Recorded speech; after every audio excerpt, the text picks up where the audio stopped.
அவரிடம் நம்பி வா. இயேசு வாழ்வு கொடுக்கிறார், இன்றே அவரிடம் நம்பி வா.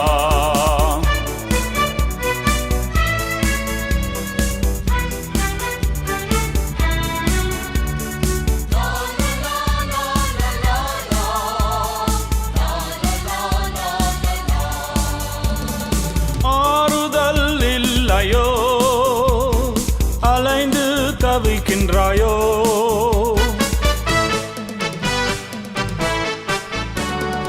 ஆறுதல் இல்லையோ, அலைந்து தவிக்கின்றாயோ, ஆறுதல் தந்திடும் இயேசு அன்பாய் உன்னை அழைக்கின்றாரே. ஆறுதல் தந்திடும் இயேசு அன்பாய் உன்னை அழைக்கின்றாரே.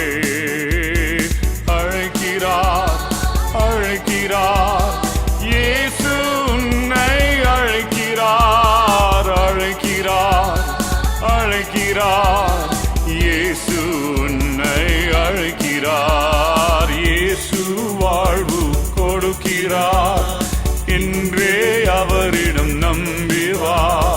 இயேசு வாழ்வு கொடுக்கிறார், இன்றே அவரிடம் நம்பி வா.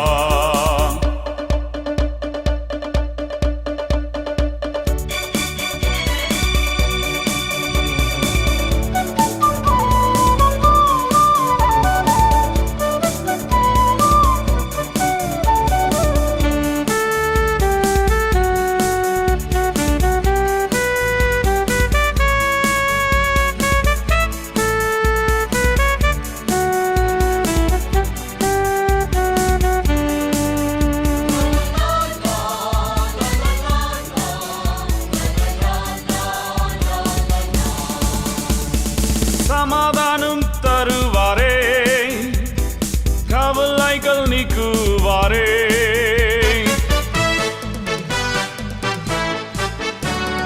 சமாதானம் தருவாரே, கவலைகள் நீக்குவாரே. தேவைகள் சந்திக்கும் இயேசு அன்பை உன்னை அழைக்கின்றாரே. தேவைகள் சந்திக்கும் இயேசு அன்பை உன்னை அழைக்கின்றாரே. அழைக்கிறார், அழைக்கிறார், இயேசு உன்னை அழைக்கிறார். அழைக்கிறார், அழைக்கிறார், இயேசு உன்னை அழைக்கிறார். இயேசு வாழ்வு கொடுக்கிறார், இன்றே அவரிடம் நம்பி வா. இயேசு வாழ்வு கொடுக்கிறார், இன்றே அவரிடம் நம்பி வா.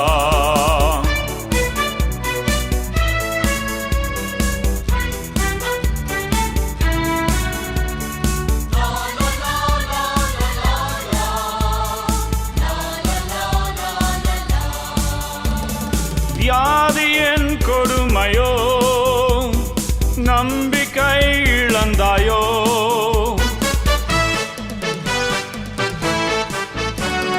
வியாதியின் கொடுமையோ, நம்பிக்கை இழந்தாயோ, சுகத்தை தந்திடும் இயேசு அன்பை உன்னை அழைக்கின்றாரே.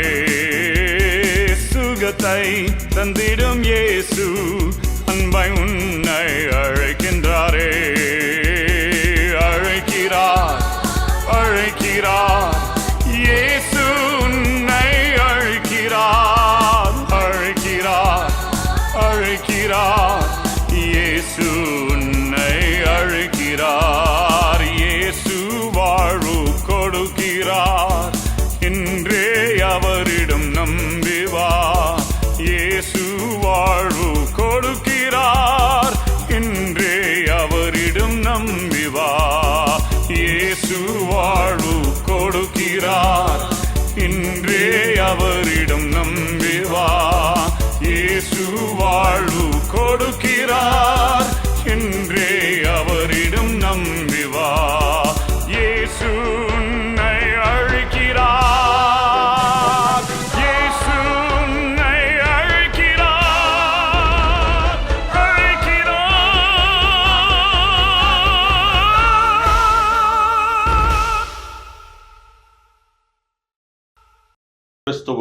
அன்பான கர்த்தருடைய பிள்ளைகளே, உங்கள் யாவரையும் ஆண்டவராகிய இயேசு கிறிஸ்துவின் ஈடு இணையற்ற பரிசுத்த நாமத்தினால் உங்களை ஆசிர்வதிக்கின்றேன், வாழ்த்துகின்றேன். கர்த்தர்தாமே இந்த நாளில் நீங்கள் எதிர்பார்க்கிற நன்மைகள் யாவையும் பரத்திலிருந்து உங்களுக்கு அற்புதமாக அதிசயமாக உங்களுக்கு வாழ்விலே நடப்பித்து நீங்கள் இம்மையில் சுகித்திருக்கவும் மறுமையில் நிலைவாழ்வை பெற்றுக்கொள்ள அனுக்கிரகம் செய்வாராக.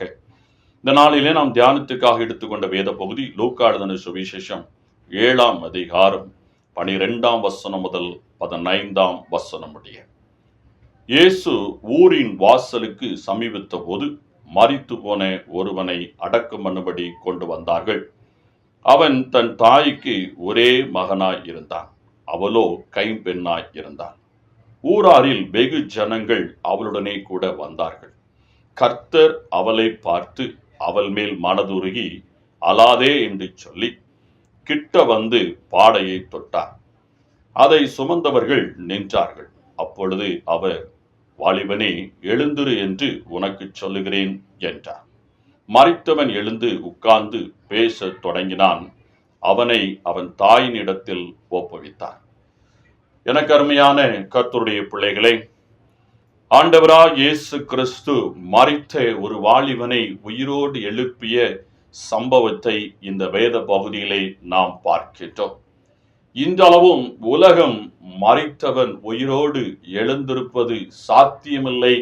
அது மருத்துவ ரீதியானாலும் சரி, வேற எந்த ஒரு சூழ்நிலை, வேற ஏதாவது ஒரு காரியத்தை முன்னிலைப்படுத்தியாவது அது சாத்தியமில்லை என்று சொல்லிக் கொண்டிருக்கின்றது. ஆனால் என் ஆண்டவராய் இயேசு கிறிஸ்து மரித்த வாலிபனை உயிரோடு எழுப்பியது உண்மை. அது விசுவாசிக்கின்றேன், அதை அறிக்கை செய்கின்றேன். இயேசு மரித்த வாலிபனை உயிரோடு எழுப்பினார்.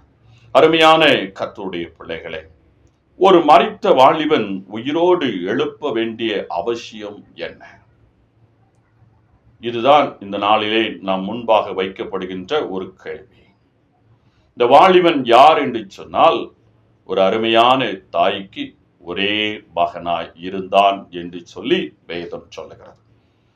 வாலிபன் என்று சொன்னால் அவன் தன்னுடைய தாய்க்கானாலும் சரி, தகப்பனுக்கானாலும் சரி, இன்னும் கொஞ்ச நாளிலே அவன் அவர்களுக்கு ஒரு பாதுகாப்பாக மாறுவான். அவர்களுக்கு ஒரு துணையாக இருப்பான். அவர்களுடைய தேவைகளை சந்திப்பான். இப்படி பல எதிர்பார்ப்புகள், அதாவது ஒரு தாய்க்கும் தகப்பனுக்கும் வாலிபன் என்று சொன்னால், வாலிப மகன் என்று சொன்னால் அவன்தான் எல்லாம் ஆக இருப்பான், உயிராக இருப்பான். அப்படிப்பட்ட பருவம்தான் வாலிப பருவம். அப்படி இருக்கின்ற பொழுது இந்த தாய் அழுது கொண்டே போகிறார். யார் என்னுடைய துயரத்தை கேட்க முடியும்? என்னுடைய துயரத்தை யார் ஆற்ற முடியும்? இதுதான் அந்த தாயினுடைய கேள்வி மனதிலே. ஆனால் யாரிடத்திலும் சொல்ல முடியாது. மிகுந்த வேதனையோடு கூட போய்கொண்டிருக்கிறாள். ஊரே அந்த தாயினுடைய வேதனை அறிந்து இந்த மகனுடைய அடக்கத்திற்காக ஊரே திரண்டு போய்கொண்டிருக்கிறது என்று சொல்லி நாம் இந்த வேத பகுதியிலே வாசிக்கின்றோம். அருமையான கர்த்தருடைய பிள்ளைகளை, இந்த தாயினுடைய மன துயரத்தை இயேசு அறிந்தார். இயேசு அறிந்தார். இன்று இந்த கர்த்தருடைய வார்த்தையை கேட்டுக்கொண்டிருக்கிற ஜனங்களே, மக்களே, உங்களுக்கு ஒரு துயரம், ஒரு வேதனை, என் வாழ்வில் இந்த துயரமும் இந்த வேதனையும் நீண்ட காலமாய் இருந்து கொண்டிருக்கின்றது. இன்றளவும் அது மாறவில்லை. என் துயரத்தை நான் எத்தனையோ முறை கர்த்தரிடத்தில் சொல்லிவிட்டேன். என் துயரத்தை அவர் ஆற்றவில்லை என்று நீங்கள் நினைக்கலாம். ஆனால் இங்கே ஆண்டவர் ஒரு தாயினுடைய துயரத்தை, உள்ள குமரலை அறிந்து அவராகவே சென்று அந்த வாலிபனை உயிரோடு எழுப்புகின்றார். பாருங்கள், எந்த அளவுக்கு மனுக்குலத்தின் துயரங்களை துடைக்கிற ஆண்டவராக இருக்கின்றார். அந்த தாய் கேட்கவில்லை, அந்த கூட்டத்தார் கேட்கவில்லை. ஆனால் அந்த தாயின் துயரத்தை அறிந்து அந்த தாய்க்கு ஒரு ஆறுதல், ஒரு சமாதானத்தை கொடுக்கும்படியாக ஆண்டவராகிய இயேசு அங்கே செயல்படுகிறதை நாம் பார்க்கின்றோம்.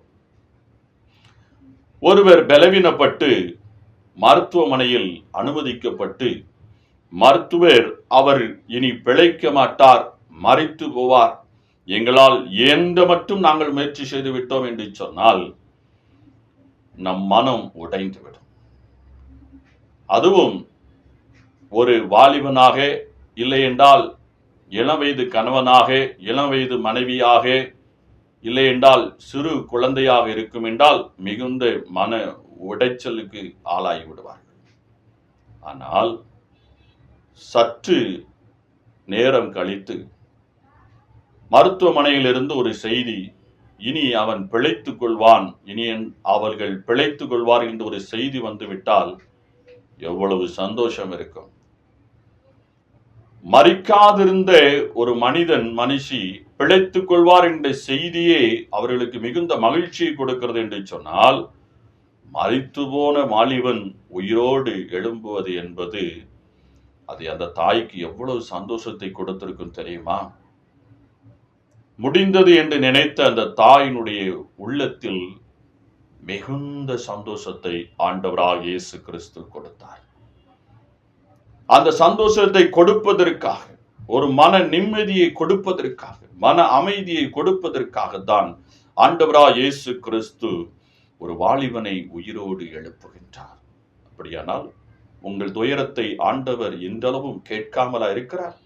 புரிந்து கொள்ளாமலா இருக்கிறார்? நாம் அநேக நேரம் நினைக்கிறோம், என் துயரத்தை நான் எத்தனை தடவை சொல்லிவிட்டேன் ஆண்டவரிடத்திலே, ஆனால் அதை குறித்து ஆண்டவர் துளியும் ஒரு காரியமும் என் வாழ்வில் செய்யவில்லையே என்று நினைக்கிறோம். இல்லை பிரியமானவர்களே, நீங்கள் எந்த அளவுக்கு ஆண்டவரிடத்தில் உங்கள் துயரத்தை எடுத்து சொல்லி இருக்கிறீர்களோ அதற்கு மேலாக உங்கள் துயரத்தை அவர் அறிந்து வைத்திருக்கின்றார். சில நேரங்களிலே நாம சில விஷயங்களை மனதில் போட்டு கொண்டு துயரம் அடைந்து கொண்டே இருக்கிறோம். சதா அதையே நினைத்து கொண்டிருக்கின்றோம். இதுக்கு அடுத்த நிலை, இதற்கு மாற்று வழிகள் இன்று ஆண்டவராகிய இயேசு கிறிஸ்து அநேக காரியங்களை வைத்திருக்கின்றார். அதற்கான காரியங்களையும் வாசல்களையும் திறந்து கொடுக்கின்ற பொழுது அதை புரிந்து கொள்ளாமல், விளங்கி கொள்ளாமல், நாம் நினைத்ததிலேயே சிந்தித்ததிலேயே இருந்து கொண்டு இதிலேயே எனக்கு ஒரு மாற்றம் வேண்டும் என்று நினைத்து கொண்டு அங்கலாய்க்கின்றபடியினால்தான் அந்த துயரம் இன்றளவு உங்களை வாட்டி வதைத்து கொண்டிருக்கின்றது. அருமையான கர்த்தருடைய பிள்ளையே, மறந்து விடுங்கள். நீங்கள் உங்கள் துயரத்தை நீங்கள் அறிந்ததை விட இயேசு அதை நன்றாக அறிந்திருக்கின்றார். அதை நீக்குவதற்கு அவருக்கு தெரியும். ஒரு தாயினுடைய துயரத்தை நீக்குவதற்கு ஒரு வாலிபனை உயிரோடு எழுப்பினார் என்று சொன்னால், இதைவிட மேலான காரியம் உங்களுக்கு என்ன அவசியமா இருக்கக்கூடும்? இயேசு இதைவிட மேலான காரியத்தை எப்படி உங்கள் வாழ்வில் செய்யாமல் இருக்க முடியும்? நிச்சயமாக செய்வார். நீங்கள் மனம் உடைந்து ஏன் காணப்படுகிறீர்கள்? அன்னாள் தன் வேதனையை ஆண்டவருடைய பாதத்தில் சொன்ன பின்பு அவள் அமைதியாகிவிட்டாள். திரும்ப அதை நினைத்து அவள் துயரப்படவே இல்லை. அவளுக்கு பிள்ளை இல்லாதிருந்தது ஒரு துயரமான செய்தி, வேதனையான செய்தி, அவமானமான செய்திதான். ஆனால் அதை அவள் துக்கமாக, துயரமாக அதற்கு அப்புறம் நினைக்கவில்லை. உங்கள் வாழ்வில் இருக்கிற பிரச்சனைகளை, போராட்டங்களை இயேசுவினிடத்தில் சொல்லிவிட்டு அதை நினைத்து நீங்கள் துயரப்படுவீர்கள் என்றால் அதற்கு யாரும் ஒன்றும் செய்ய முடியாது. நீங்கள் சொல்லிவிட்ட பின்பு சந்தோஷம் அடைய வேண்டும், சமாதானம் அடைய வேண்டும், மன நிம்மதியை தேடிக்கொள்ள வேண்டும். அதை விட்டு சதா அதையே நினைத்து கொண்டு உங்கள் மனதை காயப்படுத்தி கொண்டு, என் துயரம் இன்றும் போகவில்லையே, மாதக்கணக்கில் போகவில்லையே, வருடக்கணக்கில் போகவில்லையே, என் இளம் வயதிலிருந்து நான் நினைத்து கொண்டிருக்கிற காரியம் மாறவே இல்லையே, என் திருமண வாழ்வில் இருந்து என் வாழ்க்கையில் இருக்கிற பிரச்சனை மாறவே இல்லையே என்று நீங்கள் அங்கலாய்த்து கொண்டிருக்கிறீர்கள். அதை மறந்து விடுங்கள். அதை ஒரு பிரச்சனையாக நீங்கள் எடுத்துக் கொள்ளாதீர்கள். ஆண்டவரிடத்தில் சொல்லிவிட்டீர்கள் அல்லவா, ஆண்டவர் பார்த்துக் கொள்வார். அதற்கு மேலே உங்களுக்கு என்ன வேண்டும்?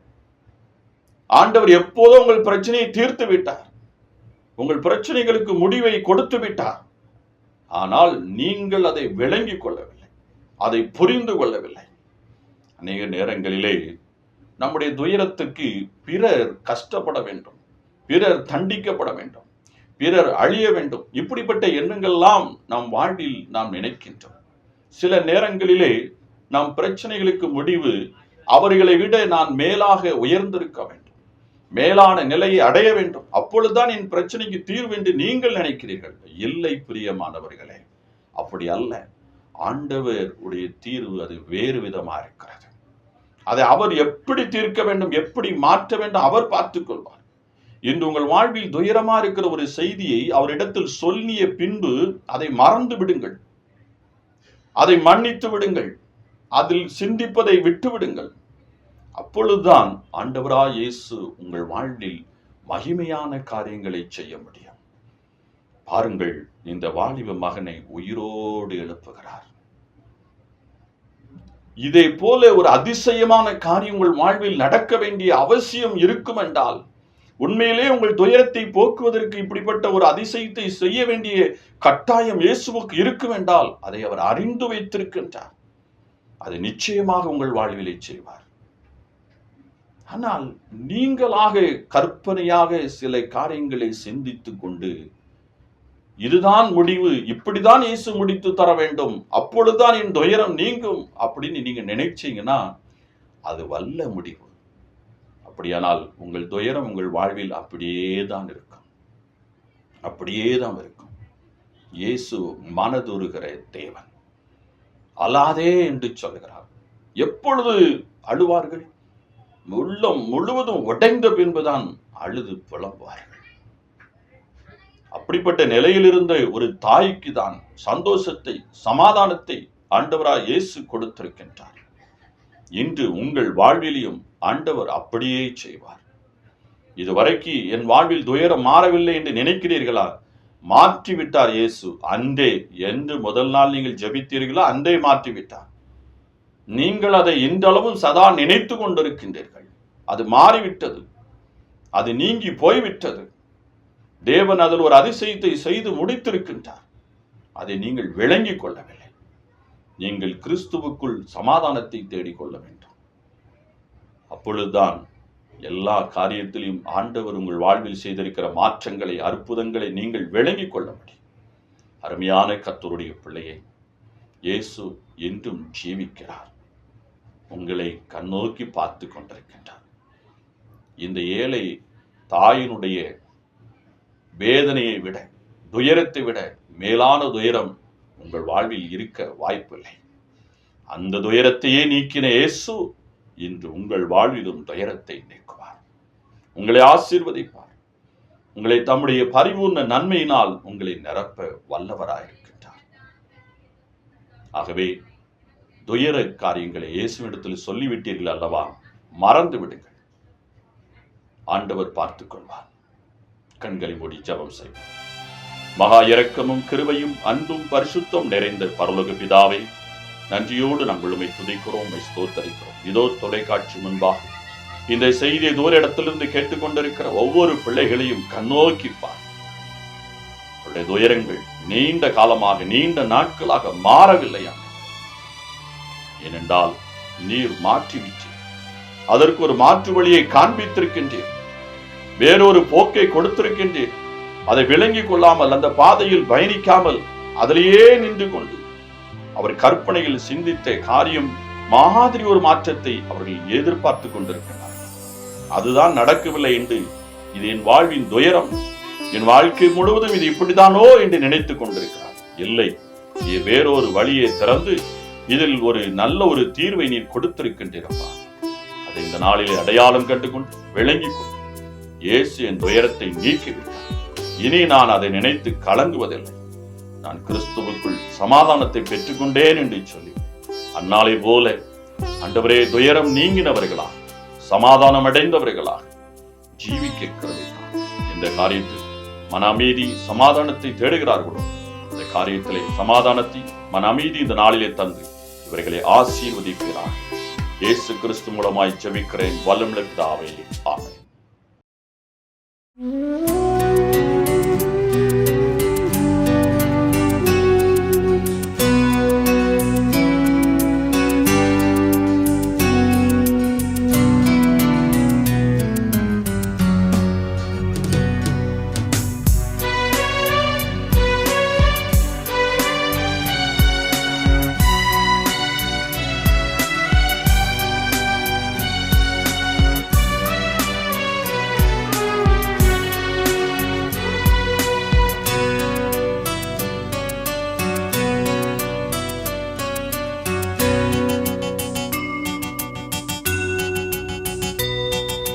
இயேசு கிறிஸ்துவின் அன்பு என்றும் மாறாதது. இயேசு கிறிஸ்துவின் மாற கிருபை என்றும் குறையாதது. இயேசு கிறிஸ்துவின் மாற கிருபை என்றும் குறையாதது. இயேசு கிறிஸ்துவின் அன்பு.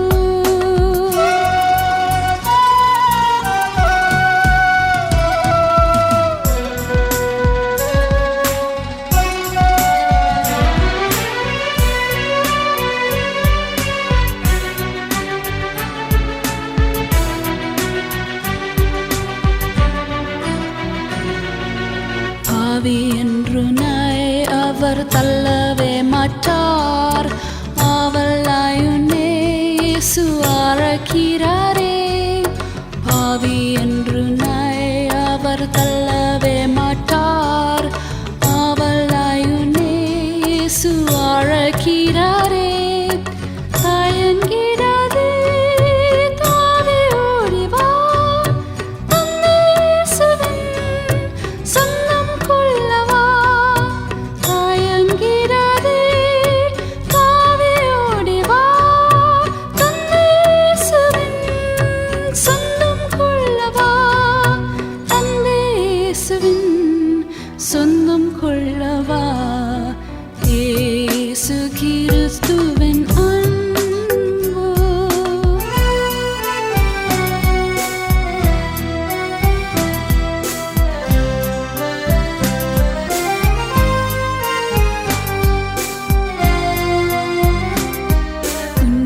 உன்னிருதலுக்காய் இயேசு காயங்கள் பட்டார். உன் அக்கிரமங்களுக்காய் அவர் நொறுக்கப்பட்டார். உன்னிருதலுக்காய் இயேசு காயங்கள் பட்டார். உன் அக்கிரமங்களுக்காய் அவர் நொறுக்கப்பட்டார். உனக்காகவே அடிக்கப்பட்டார். உன்னை உயர்த்த தன்னை தாழ்த்தினார். உனக்காகவே அடிக்கப்பட்டார். உன்னை உயர்த்த தன்னை தாழ்த்தினார். உன்னை உயர்த்த தன்னை தாழ்த்தினார். இயேசு கிறிஸ்துவின் அன்பு என்றும் மாறாதது. இயேசு கிறிஸ்துவின் மாற கிருபை என்றும் குறையாதது. இயேசு கிறிஸ்துவின் மாற கிருபை என்றும் குறையாதது. இயேசு கிறிஸ்துவின் அன்பு.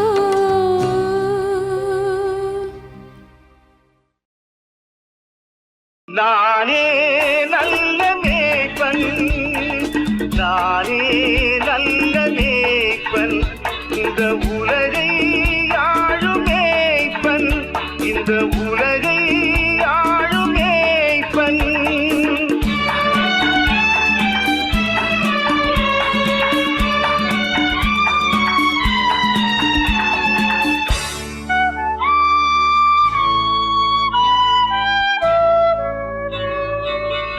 மந்தை மேய்க்கும் மேய்ப்பனாய், இசையான மைந்தனாய். மந்தை மேய்க்கும் மேய்ப்பனாய், இசையான மைந்தனாய். இதை நீக்கும் நேசனாய், இதை நீக்கும் நேசனாய். வந்தேன் சொந்தமாய். நானே நல்ல மேய்ப்பன், நானே நல்ல மேய்ப்பன்.